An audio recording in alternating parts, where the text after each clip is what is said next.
Olá, queridos, a paz do Senhor Jesus, sejam todos bem-vindos ao nosso canal Mundo Profético. Deus abençoe a cada um de vocês.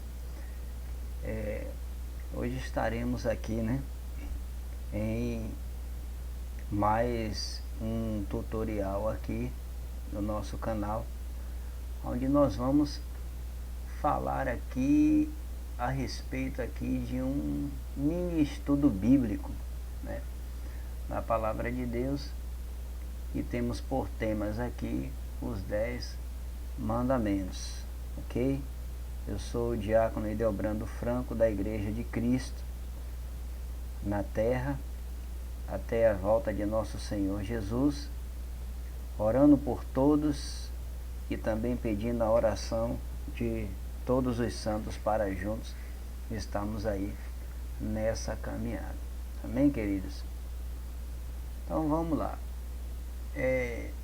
Nós sabemos que os 10 mandamentos, foi uma aliança que o nosso Deus ele fez com o povo de Israel. Sabemos de toda a história que Deus levantou um grande profeta, que foi o profeta Moisés, que nasceu ali no Egito, quando os filhos de Israel eles estavam escravos da nação egípcia. Eles ficaram num período de 430 anos escravizados, que Deus já tinha dito isso ao patriarca Abraão. E aí até que chegou esse dia, aconteceu ali que Deus fez um plano na vida dos hebreus, onde Deus tinha enviado José para o Egito. Chegando no Egito, Deus exaltou José. José se tornou o governador de toda a terra do Egito. E ficou durante os anos que José viveu 110 anos. E durante o tempo que José viveu ali no Egito como governador, havia tido uma aliança entre o Egito com os filhos de Israel. Mas chegou um tempo que veio a falecer o rei que conhecia José. José também veio a falecer, e aí foi levantando-se outros faraós, e levantou-se um que não conheceu José, e vendo que os filhos de Israel se multiplicavam, então ele reuniu ali, fez a sua reunião, monarca ali naquele reino, e resolveu então dominar os filhos de Israel e escravizar, porque eles temeram que os filhos de Israel crescessem e dominassem entre eles, Mas sabemos que tudo já era um plano de nosso Deus. E ali então aconteceu toda a escravatura dos filhos de Israel, e ficou num período de 430 anos aproximadamente escravizado, até que chegou o dia que Deus levantou Moisés, Moisés tirando o povo dali do Egito. Deus apareceu para ele lá no Monte Horebe, falou com Moisés. Nós vamos ver aqui no decorrente do nosso estudo aqui, no decorrer do passar dos nossos slides aqui, dentro da medida do possível, dentro da medida daquilo que nós fomos orientados aqui pela palavra do Senhor e pela inspiração de Deus na sua palavra, nós vamos explicando aqui dentro da medida do possível, com a direção da palavra do nosso Cristo. Tá bom, queridos? Então vamos lá. Os 10 mandamentos, nós estamos falando aqui, a palavra de Deus, um concerto que Deus fez com a nação de Israel, Quando Moisés subiu o monte, Deus falou com ele, ele iria ser escolhido para poder salvar o povo hebreu da escravatura ali do reino faraônico. E assim aconteceu, Todos os prodígios Deus fez na terra do Egito, fez tudo. Quando eles saíram de lá, eles peregrinando pelo deserto, Deus ordenou a Moisés que fosse subir ao monte. Moisés subindo ao monte, Deus então deu a ele ali os 10 mandamentos. Mas vamos navegar um pouco sobre, estudar um pouquinho assim, de uma forma básica sobre isso aí, para nós entendermos mais alguma coisa. Aqui na nossa introdução, os 10 mandamentos ou decálogo. Decálogo é o nome dado a um conjunto de leis ou regras, né, que foram escritas por Deus em 2 tábuas de pedras e entregue a Moisés em Horebe, na península do Sinai, certo?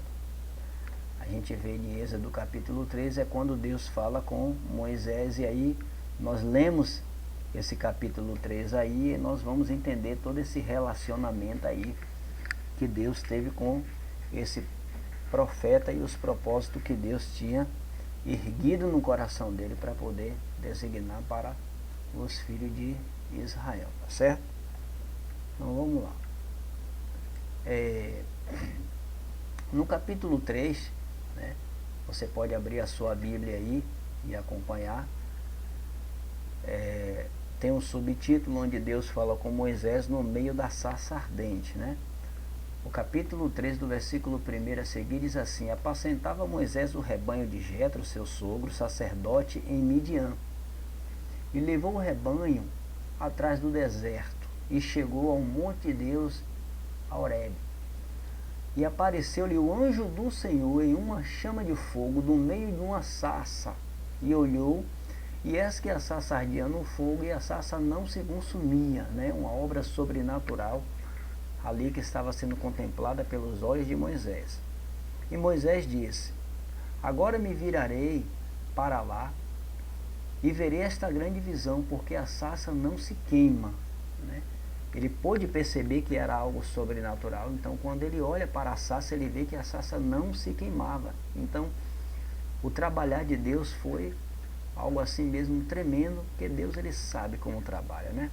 E vendo o Senhor que se virava para ver, bradou Deus a ele do meio da sarça e disse: Moisés, Moisés. E respondeu ele: eis-me aqui. E aí é onde começou todo o diálogo desse grande profeta com Deus, né? Então vamos adiante. No capítulo 20 do livro de Êxodo, é onde realmente nós temos aqui a introdução mais, vamos dizer assim, mais convincente daquilo que nós estamos falando, né? E também temos a repetição no livro de Deuteronômio, capítulo 5, versículo 1 até o 21. Mas aqui no capítulo 20, diz assim: então falou Deus todas essas palavras, dizendo, aqui já são os 10 mandamentos que Deus falou com Moisés, né?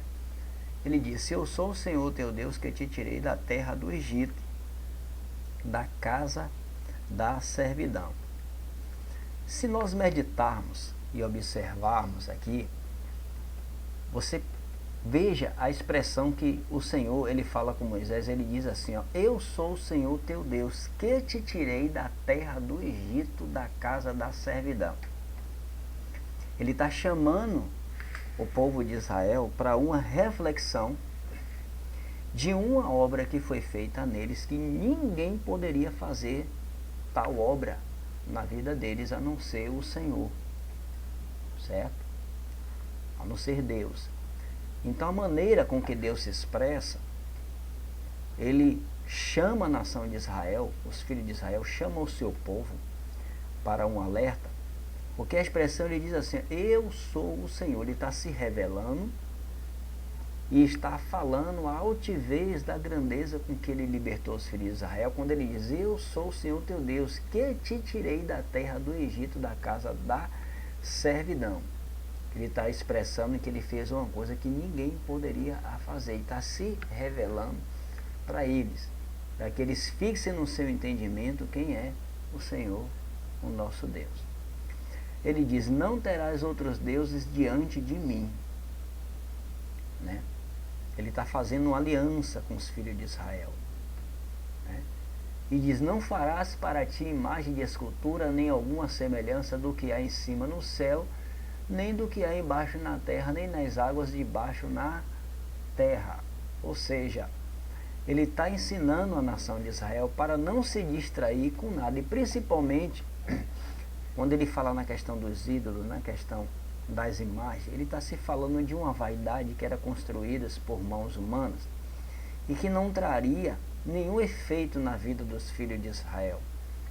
Então ele orienta ao seu povo aqui para não se distrair com nada terreno, nada que seja da terra. Amém? Então veja bem, no versículo 5 ele diz assim: não te encurvarás a ela, nem as servirás, porque eu, o Senhor teu Deus, sou Deus zeloso, que visito a iniquidade dos pais nos filhos, até a terceira e a quarta geração daqueles que me odeiam. E faço misericórdia a milhares dos que me amam e aos que guardam os meus mandamentos. A palavra-chave final, ele diz aqui no versículo 6, quando ele fala assim, eu faço misericórdia aos milhares do que me amam e aos que guardam os meus mandamentos. Ele está deixando uma observação, deixando bem claro, né? Ele está dizendo que ele é conhecedor de cada situação na humanidade. Ele está dizendo que há uma determinada coisa que ele só faz, certo? Na vida daquele que guarda os seus mandamentos. Ele está deixando bem claro que se não guardar os mandamentos dele, então ele não vai poder fazer aquilo que ele tem vontade realmente de fazer. Mas ele está, perceba que é uma aliança. Ele diz, se guardar os meus mandamentos, eu faço. Então isso é uma aliança, tá certo?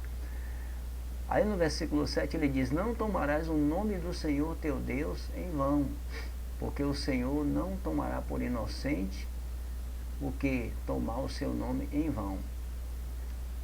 Observe bem que nesse versículo, quando Deus fala, preste bem atenção, que ele revela a sua onisciência, certo?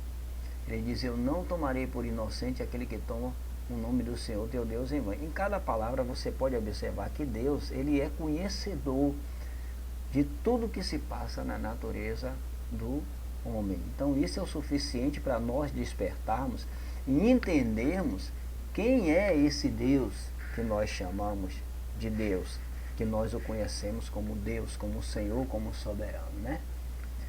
A outra aliança que ele fez, ele disse, lembra-te do dia de sábado para o santificar, certo?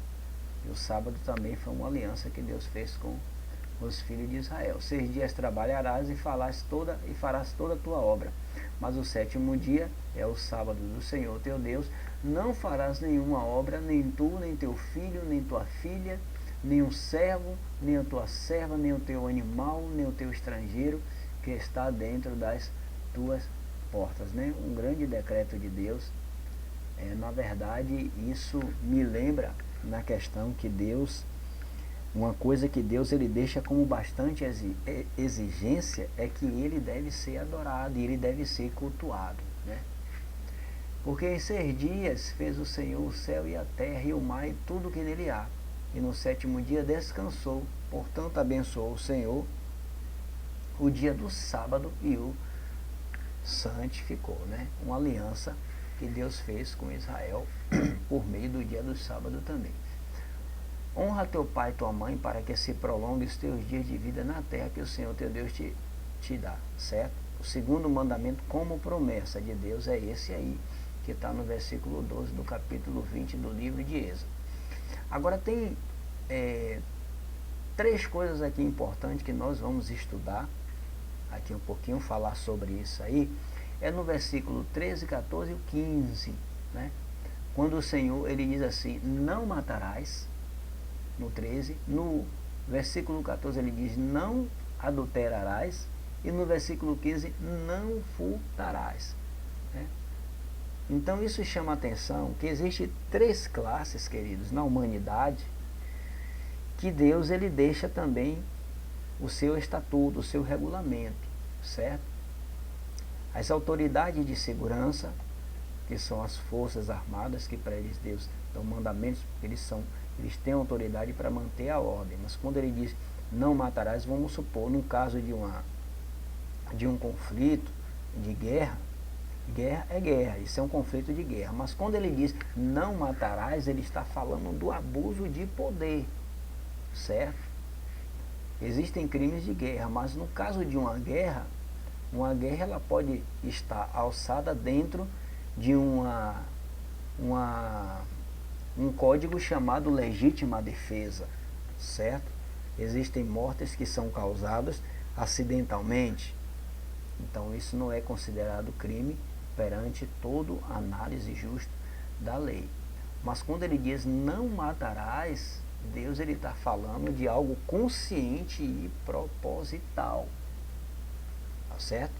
Então isso serve também como mandamento de Deus para as grandes autoridades aí de segurança. Deus ele tem mandamento para todas as classes. Para a sociedade em geral, ele diz não adulterarás. Isso é de uma forma universal. Ou seja, quando ele diz não matarás, nós estamos falando para as autoridades, e isso é de forma em geral, para toda a humanidade, não é para ninguém matar, certo?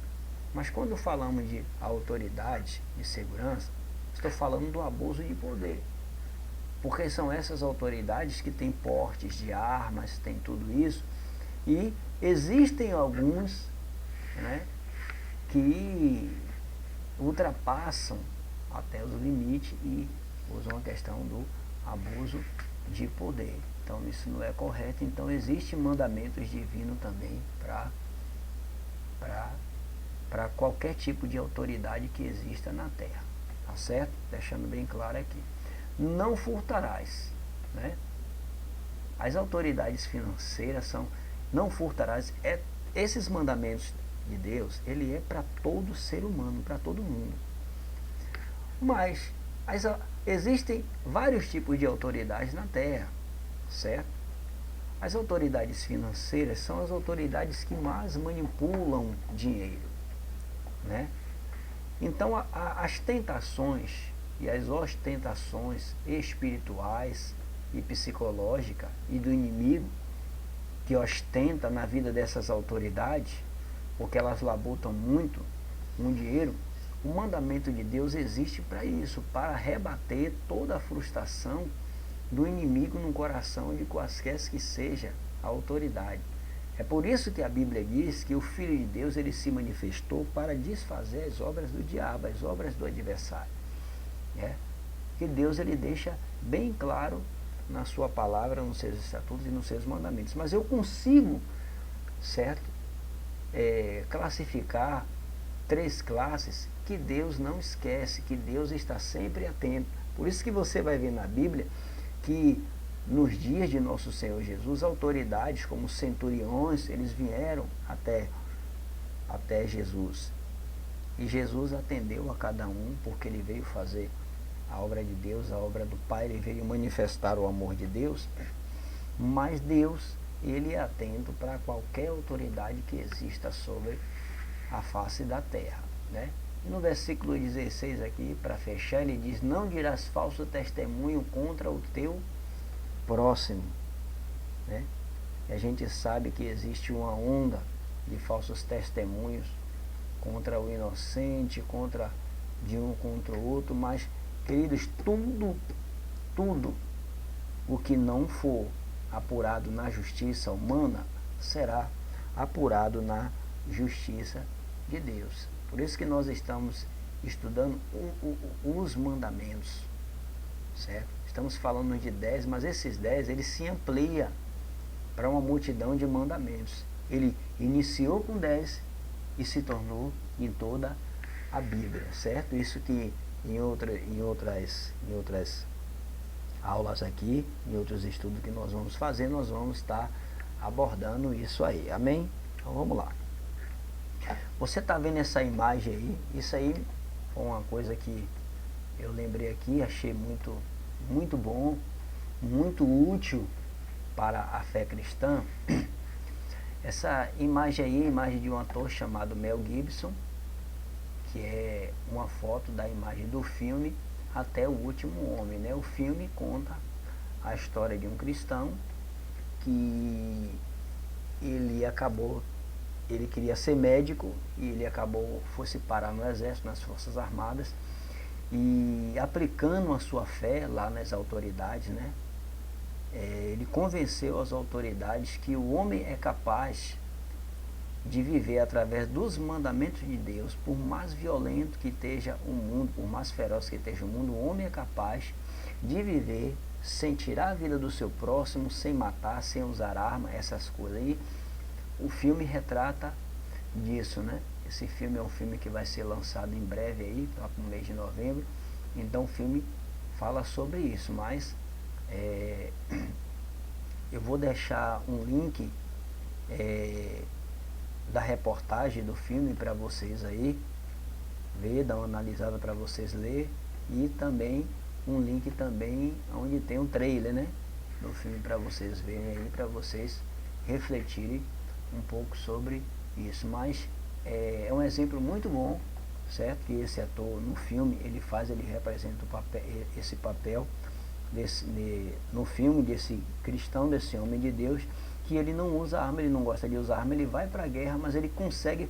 Os seus amigos zombam dele, criticam ele, chamam ele de covarde porque ele não quer pegar em arma, mas ele acaba salvando a vida de seus amigos sem usar arma, só com estratégia, né? Que Deus dá essa capacidade a ele consegue fazer isso. Resumindo, é uma inspiração onde a gente entende que só aqueles que servem a Deus é que conseguem ter a capacidade de não lutar contra a carne e o sangue, né?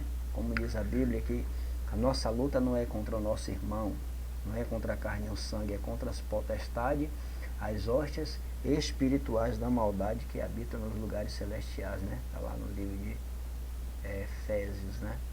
Então vamos dar continuidade aqui. Bom, como falamos do Monte Sinai, né? Que o Monte Sinai é um monte onde Deus ele falou com Moisés. É importante também nós falarmos um pouco da geografia do Monte Sinai, né? O Monte Sinai é uma península montanhosa e desértica do Egito, entre os golfos de Suez e Aqaba, que é uma península que do latim quer dizer paine, significa quase, e ínsula, ilha, ou seja, é quase uma ilha, mas não é totalmente uma ilha porque não é absolutamente cercada por águas, né?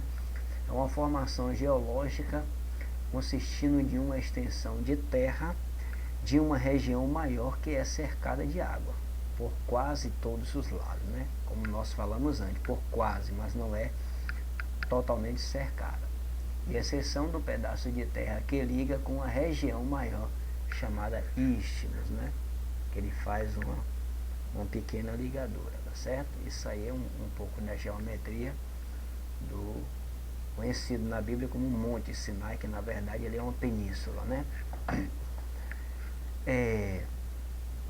Tratando ainda dos 10 mandamentos, sabemos que foi escrito em tábuas de pedras, né? Que foi escrita pelo trabalho de Deus, as primeiras, né? A segunda Deus ordenou a Moisés que lavrasse, mas as primeiras foi cortada pelo trabalho de Deus, pelos raios trovejosos que o Senhor fumegou lá no monte, cortou as pedras e ele mesmo entregou a Moisés, né, por meio do seu poder. Bom, as tábuas continham 10 leis morais que Moisés havia recebido de Deus para o seu povo. Êxodo 19, certo?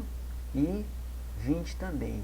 Capítulo 1 lá até o 17, Êxodo 31, 18 também, fala desse assunto aí. E uma curiosidade que nós temos, né, que eu deixei aqui como lembrança, é porque 2 tábuas ao invés de uma, certo? Se todos os 10 mandamentos caberiam facilmente em uma só tábua, facilitando assim o seu manuseio, mas Deus, na sua onisciência, no seu poder, ele colocou em 2. Que isso tem um significado, certo? Profético, moral e social para nossa vida, tá certo? Bom, Deus dividiu em 2 tábuas, em 2 partes, essas tábuas da lei. Bom, no primeiro ao 4º mandamento refere-se à obediência do homem para com Deus, e os outros 6 se referem-se à obediência do homem para com o homem. É por isso que foram escritos em tábuas separadas, certo? Porque a lei que Deus deu a Moisés era, como Deus havia feito uma promessa com Jacó que Israel seria uma nação, então Deus ele criou 2 leis. certo? Porque todos os reinos têm leis. Só que Deus deu uma lei sábia, uma lei inteligente.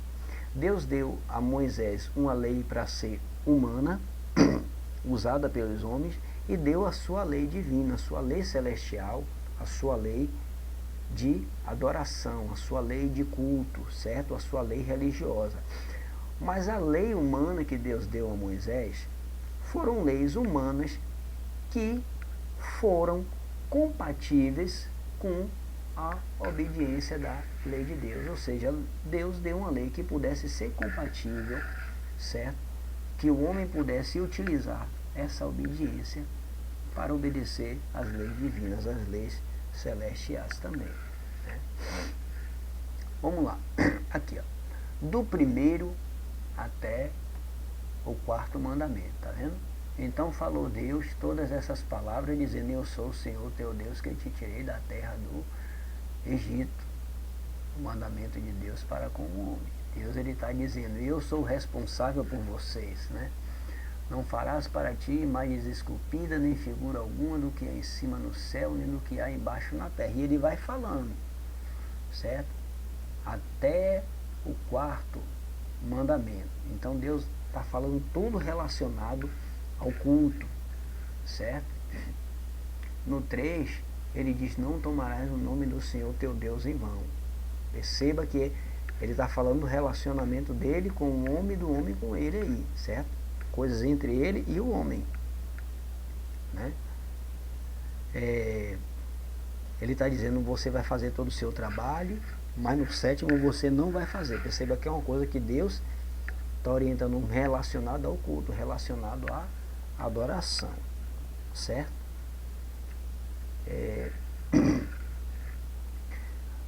Do 5º até o 10º mandamento, certo? Esses outros aí é um relacionamento entre de um homem para com um homem, mas são relacionamentos humanos que nós temos com nós mesmos, mas que são compatíveis com a obediência em Deus. Ou seja, nós fazemos isso com nós mesmos, mas atribuímos a Deus, como se nós estivéssemos obedecendo ao próprio Deus, tá certo? Ele diz: honra teu pai e tua mãe. Perceba que é uma coisa que nós temos que fazer com o nosso próximo, certo? Para que se prolongue os seus dias na terra que o Senhor teu Deus te dá. O próximo ele diz: não matarás. É coisa entre nós aqui, certo? Não adulterarás. Coisas também entre nós, entre o nosso corpo físico. Não furtarás. Coisas aqui na terra também. Não dirás falso testemunho contra o teu próximo. Percebendo que é coisa do homem para com o homem. Não cobiçarás a casa do teu próximo, ó, sempre coisa do ser humano para com o ser humano, tá vendo? Não cobiçarás a mulher do teu próximo, e nem o seu servo também, nem a sua serva, nem o seu boi, nem o seu jumento, nem coisa alguma do seu próximo, tá vendo? Perceba que esse é um dos motivos que nós recebemos uma inspiração, em que Deus ele separou esses mandamentos em 2 tábuas, porque uma delas é algo que a gente faz para com Deus, e uma delas é algo que nós fazemos de uns para com os outros, entre nós aqui na terra. Mas perceba que todas as 2 coisas vieram do próprio Deus, tá certo? Então vamos lá. Tem uma mensagem aqui, o maior dos mandamentos é um assunto onde os fariseus, ouvindo que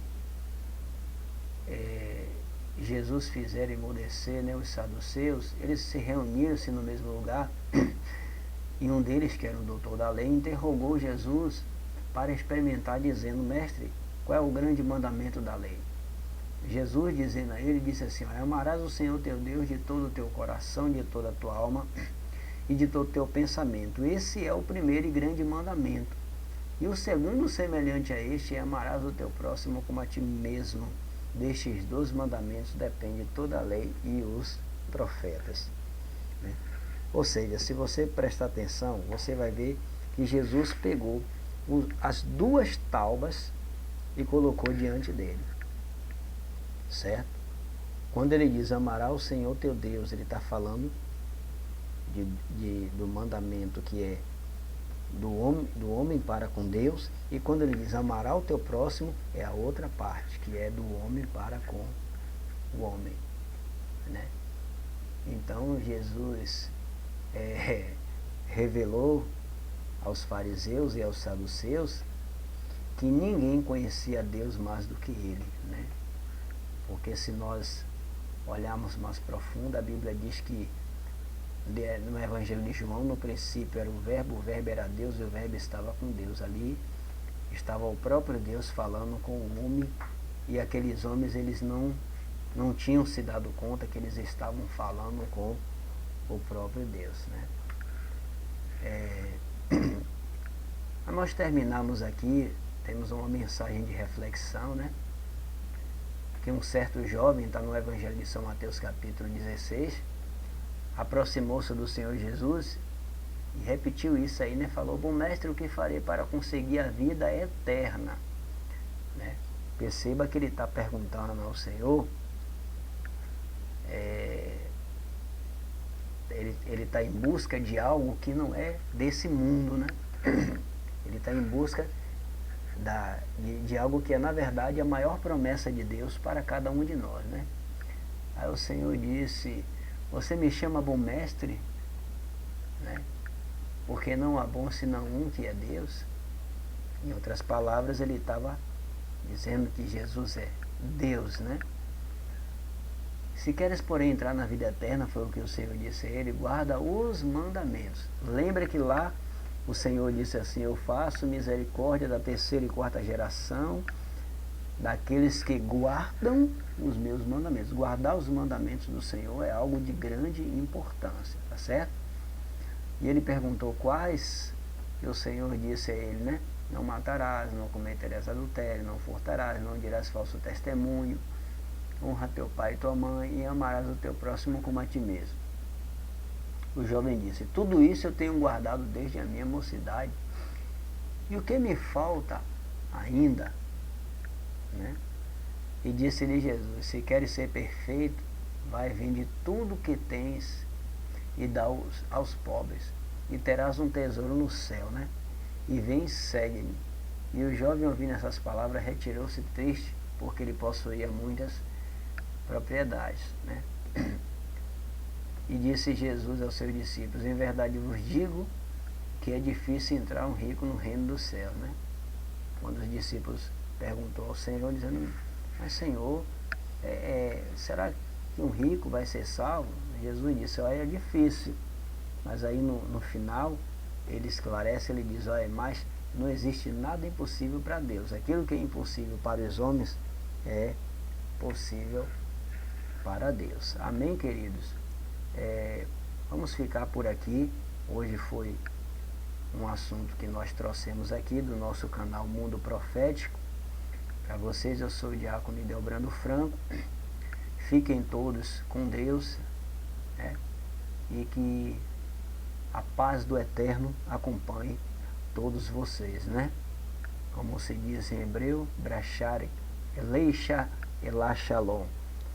Que a paz do Eterno Deus esteja com todos vocês e fiquem na bênção do Senhor também. Tchau, tchau. Até um próximo estudo.